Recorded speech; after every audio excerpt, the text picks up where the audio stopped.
एक आदमी की पत्नी कई दिनों से गंभीर रूप से बीमार थी। जब वह मृत्युशैया पर थी, उसने अपने पति का हाथ थामा और कांपती आवाज में कहा, मैं तुम्हें बहुत प्यार करती हूँ, लेकिन मैं नहीं चाहती कि मेरे जाने के बाद तुम मुझे भुला दो और किसी और से प्रेम करो। वचन दो कि मेरे बाद तुम किसी और से शादी नहीं करोगे, वरना मेरी आत्मा तुम्हें चैन से जीने नहीं देगी। पति की आंखों में आंसू थे। उसने पत्नी का हाथ और कसकर थाम लिया और भावुक होकर बोला, मैं भी तुमसे बहुत प्यार करता हूँ, तुम्हारा वचन निभाऊंगा। कुछ ही पलों बाद पत्नी ने आखिरी सांस ली और दुनिया को अलविदा कह दिया। दिन बीतते गए, महीनों गुजर गए। पति ने अपने वचन को निभाने का पूरा प्रयास किया। उसने किसी दूसरी औरत की ओर देखा तक नहीं, लेकिन फिर उसकी जिंदगी में एक खूबसूरत और नेक दिल लड़की आई। धीरे धीरे दोनों करीब आने लगे और एक दूसरे से प्यार हो गया। अंततः बहुत सोच विचार के बाद आदमी ने उस लड़की से शादी कर ली। शादी की पहली ही रात कुछ अजीब हुआ। आधी रात को पति को महसूस हुआ कि कोई उसे पुकार रहा है। उसने सहमे हुए धीरे धीरे पीछे मुड़कर देखा। सामने उसकी मृत पत्नी की आत्मा खड़ी थी। उसका चेहरा कठोर था, आंखों में गुस्से की आग थी। तुमने अपना वचन तोड़ा है, आत्मा गर्जी। अब मैं तुम्हें चैन से जीने नहीं दूंगी। इतना कहकर वह गायब हो गई। पति का दिल जोरों से धड़क रहा था। वह रात भर जागता रहा, लेकिन यह डरावना सिलसिला यहीं खत्म नहीं हुआ। अगली रात फिर वही हुआ। आत्मा फिर प्रकट हुई और इस बार उसने कहा, मैं तुम्हारा जीना हराम कर दूंगी। मुझे सब पता है, तुम अपनी नई पत्नी को हनीमून के लिए शिमला ले जाने वाले हो और उसके लिए नए गहने भी बनवा रहे हो। पति के रोंगटे खड़े हो गए। यह सब तो उसने किसी से नहीं कहा था। फिर आत्मा को कैसे पता? क्या वह सच में हर समय उसके आसपास थी? अब वह बुरी तरह डर गया। समाधान ढूंढने के लिए वह एक पहुंचे हुए महात्मा के पास गया और पूरी कहानी सुना दी। महात्मा ध्यान से सुनते रहे और फिर मुस्कुराते हुए बोले, यह आत्मा बहुत चालाक है। पति सहमति में सिर हिलाने लगा।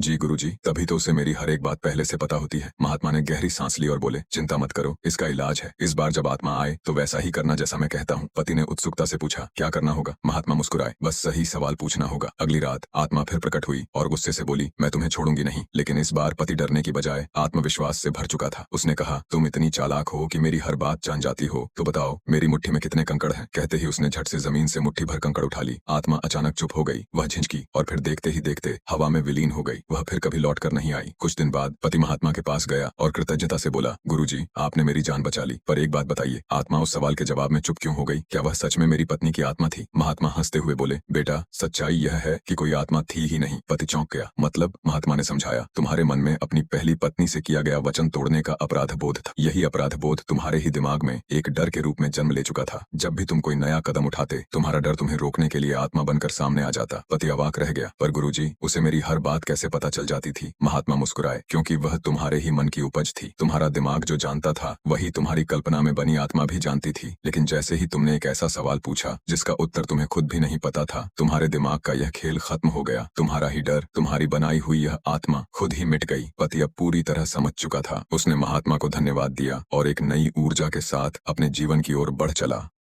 दोस्तों, कमेंट में जय बजरंगबली जरूर लिखें। दोस्तों, वीडियो अच्छी लगी तो लाइक और कमेंट करके चैनल को जरूर सब्सक्राइब कर देना। आपका बहुत बहुत धन्यवाद।